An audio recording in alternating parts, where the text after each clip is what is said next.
Good afternoon. My name is Joseph Lloyd and I source cars for people on a professional basis. Although most of the cars I source are between £1,000 and £5,000, very often I've been asked to show something a little bit cheaper on the channel, and so I came up with No Budget Reviews, the series where we look at cars that you can buy in good condition with an MOT for under £1,000 and you can enjoy driving. We don't film this in an expensive manner, we don't use separate microphones, we don't use fluid head tripods, we don't even use a DSLR, but we do have a lot of fun.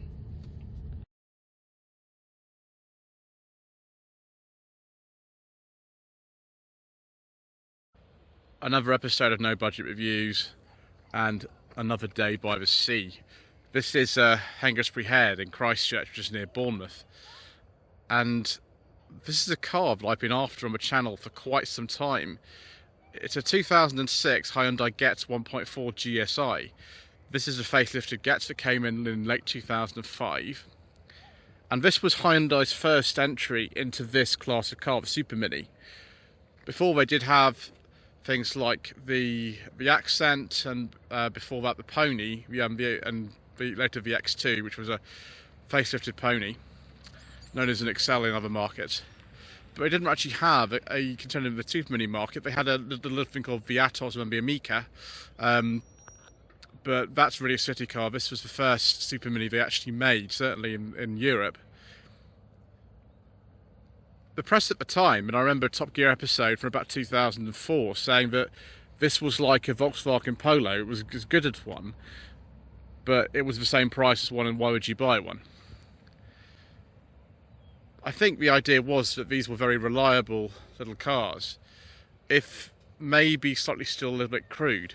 And I'll show you what I mean by that. Now, the 9N Polo was launched in the same year as the Getz, 2002. Some people call those the Mark 4 Polo. And you can kind of see what they meant. Now, this is a facelifted car, so the interior is a little bit nicer than the pre-facelift ones. And in fact, in my career finding cars for clients, a 2005 pre-facelift 1.1 Getz was one of the first cars I ever sourced. This would be about September 2017. And still recognise that gear knob and just the general kind of sort of shiny plastic. But if anything, the plastics were worse than the pre-facelift cars. Nothing would fall off or anything like that, but just this sort of idea that it just isn't quite the same quality as a lot of the cars would have competed against this, which would have been made by European manufacturers, such as a Corsa or Polo, something like that. So we can see straight away that this is a car that has, the Eastern origins, because we've got the indicator stalk on the right-hand side.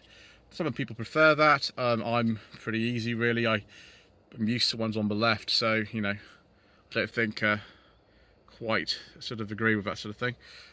Single DIN radio unit. I'm sure you could pull that out if you wanted to, but this is the original Hyundai one. Air conditioning, even on this base model, which I believe the GS was actually the base model. You can see, still got air conditioning. You didn't get that on a base model Corsa or Polo, and electric windows as well. Manual mirrors. But one I sourced was a 1.1 CDX that was the sort of luxury one. It was a sport on the pre-facelift ones, but it didn't give you any more power. It only had a 1.3 and 1.6 engines that were also found in the CDX. But nevertheless, it was a little bit more sporty looking than the CDX, sort of a luxury model. Very, very simple controls. No issue at all, really. Here, finding what you need. Rear heated window. Fog lamp control just here. I don't know where the front fog lamp would be if you had those. Maybe you wouldn't get this little coin holder thing if you had front fog lamps. Wiper stalk just here. Very, very easy to understand and simple. You can see why somebody would just have no problem jumping in this and driving it.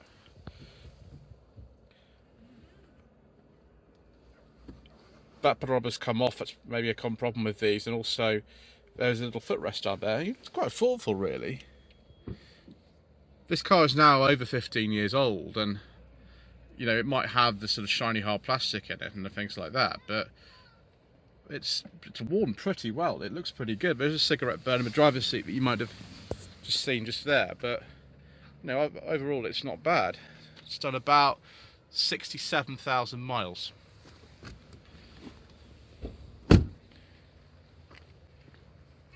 Only got wheel trims on this car because this is the base model. You could get alloy wheels on the CDX because I remember seeing those. See if we can get into the back. One thing I will show you is that you can actually adjust the angle of the backrest. See there, you can actually pull that sort of forward like that. There we go. You can have it like that if you want. Well, that seatbelt buckle's not actually properly in there, so you've got to be careful when you're around. Put that back to there because that's going to be a bit more easy for me to get in and out. I mean, it's quite upright, but that's actually pretty good. Headroom's absolutely fine, and you even get a little coat hook, which is a maximum of 3 kilograms for hanging your jacket on. There's actually more of them. There's one there and one there too. So if you need 3 jackets to go to your trendy job somewhere, then you can have that.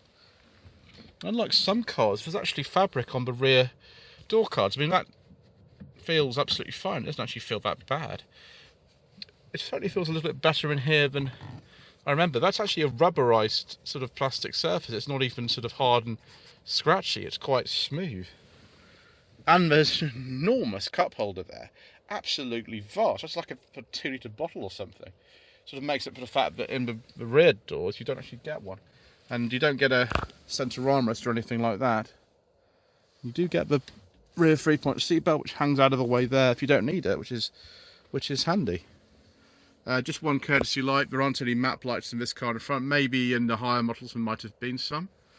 But actually the space in this car for something that's quite small is quite good. And it looks like you can actually unzip the side of the seats as well to clean them. If you can, that looks like a very, very handy thing to have. Right, let's take a look at the boot. You can tell that Hyundai has thought about the average European customer with this car because it's actually got a conventional release under here rather than having to fiddle with a key or use something that's inside by the driver's seat or something like that, which a lot of cars from the eastern nations would have had at the time. Just a little boot light here, place to store things like phone mounts. This car has been used for tip run. Matthew, the owner, has just told me, so that's why it's like that. And we actually have a little spare wheel in there as well. That's pretty good. Little handle there to drop the boot down. TB. Now the car actually is on what's called the TB platform, which is the same as the second generation Accent, but was made alongside this from 2002 to 5. It had gone into production in '99, but they were sold together at 100 dealerships until there was this sort of rationalisation, and the third generation Accent was only sold for a couple of years before the i30 came in 2007, and then the i30 replaced both the Accent and the Elantra, and the year after that the i20 came in. Let's open the bonnet, shall we, and have a look at the Alpha 2 engine. My name isn't Ian Seabrook, so I can't do that with one hand, so we'll just have to take a pause for a second here. So this is the 1.4 litre Alpha 2 engine, in this case developing about 95 horsepower. The Alpha 2 is actually a cam belt engine, unlike later Hyundai Kia power units, and so you do need to make sure when you're buying one of these cars that that has actually been changed. The smaller engine in the range of 1.1 is called the Epsilon engine, and that definitely does have a cam belt in it, because the one that I sourced for a client in 2017, the belt needed doing it, and I did tell her, but the belt actually, well, it snapped whilst the car was driving along. And it's a good thing actually that the Epsilon engine is a non-interference engine or a safe engine, because otherwise that would have been the end of the car. Bear in mind that even back then, Getz's were very much in no budget reviews territory, and I think we paid £800 for that car. You don't really actually get too many decent cars these days for under £1,000 that I'd recommend to clients. But you know, maybe a nice Getz would still be a good option if it had been well maintained. I do like the face of the front of these better than the pre-facelift ones. It does look a little bit better. Right, I think it's time to go for a little drive.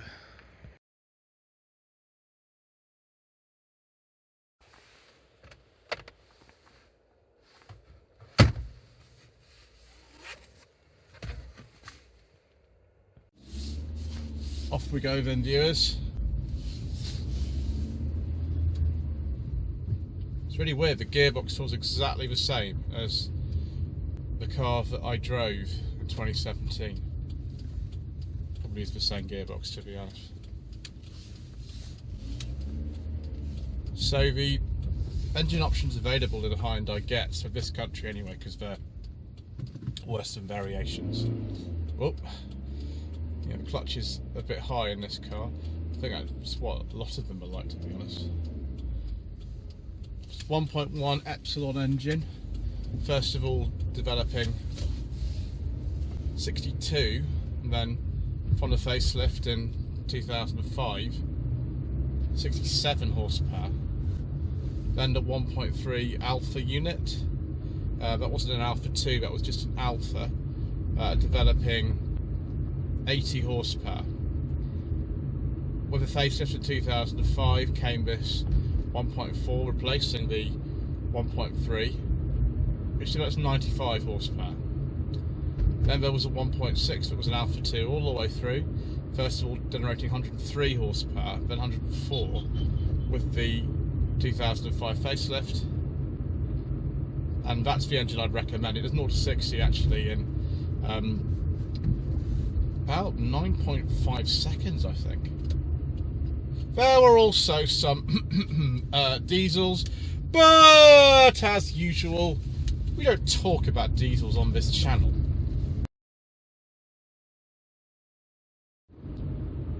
The driving experience of this car is actually quite nice. The engine feels quite willing. This 1.4 engine is more than up to the task of everyday motoring. The ride seems quite supple, going over some sort of bumps and lumps around here in this part of Bournemouth. The gearbox, although the throw's a little bit long, it's pretty good. This car's relatively low mileage. It's done around 67,000 miles, and it feels like it's been well kept, so that probably helps. You can pick these up for well under £1,000. It's no problem at all day long. The trim options available were a GSi, which was the base model, even if there's, you know, things like air conditioning and electric windows in this. And the CDX was more luxury orientated. That continued all the way through the car's life. There's also a CDX Plus, but that bizarrely was only available with an engine that I can't tell you about, so we'll just go over that. Then the Sport. Now the Sport was above the GSi and was available with 1.3 and 1.6 engines, but only available before the facelift. No extra power or anything like that, just more of a sporty appearance. They decided to drop that after the facelift, I don't know why, and just have the CDX really. There are also SE and Atlantic special editions. The Atlantic probably coincided with the Mark III Accent, but was only sold as, I think, a 3-door in Atlantic specification in this country, only for about a year. Weird. The car had loads of other weird names around the world. In Japan it was called the Hyundai TB, or Think Basic. And calling a car the TB in this country is probably not the best idea. It does remind one of certain unpleasant illnesses. In South America, I think specifically with Venezuela, it was called the Dodge Breezer. I don't know what was going on, but there was some collaboration between, I think, Mitsubishi, Hyundai and Chrysler Corporation at the time to sort of share models around. And I think that's kind of where that came from.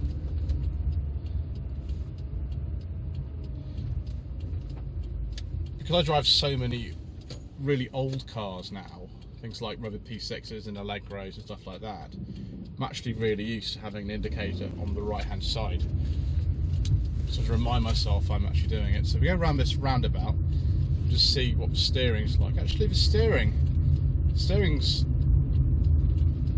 it's alright. It's not the most feel I've ever experienced. I think it's a hydraulic setup as opposed to an electric one in this car. Only really things like the Vauxhall Corsa C had electric power steering at this time. Yeah, it's very easy. It's not the most thrilling car. I mean, that's why I said I recommend the 1.6, a little bit more power than this, and certainly this very obviously plastic steering wheel in this GSi model is not that nice. So, you know, go for a CDX or something like that, you do get all round electric windows and some other stuff and alloy wheels. Let's drop it into fourth, just doing about 30 here. Yeah, it's nice and quiet, pulls perfectly well. I don't think anybody bought a Getz at the time for how dynamic they were. They bought them because they were nice, easy cars to drive and painless to own. And you know, these are starting to rust a little bit now. They're not worth a lot of money, so certainly might have been skipped. So just make sure you check all the history and things carefully when you're in the market for one.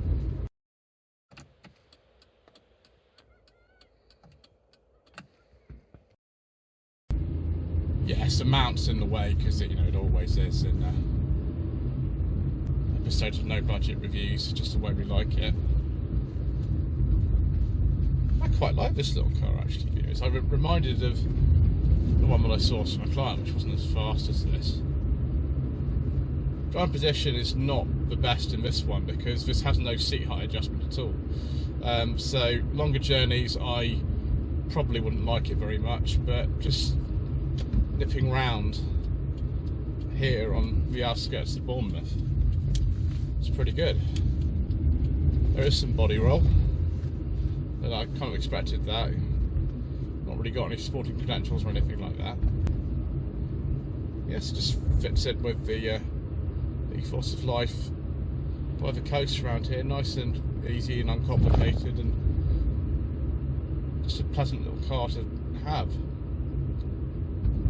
Right, let's just go back and park up and come to some conclusions about the Hyundai Getz.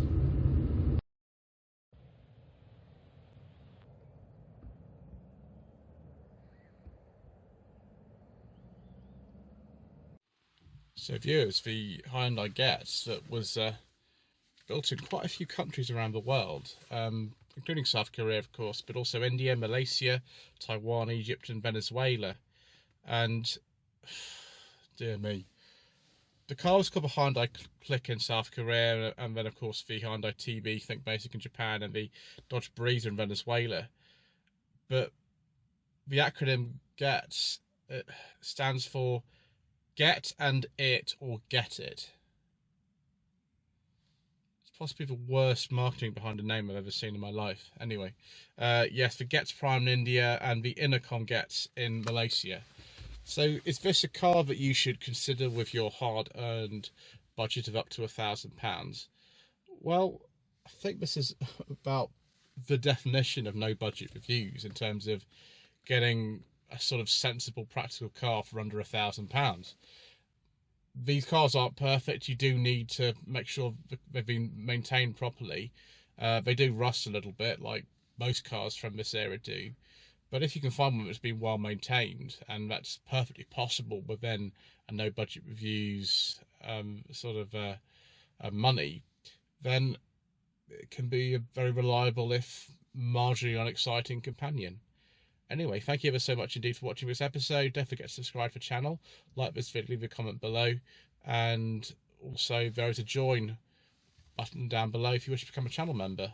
Don't feel under any obligation to do that, but if you do wish to help out with the costs of making these videos, then it's very much appreciated. Thank you ever so much indeed once again.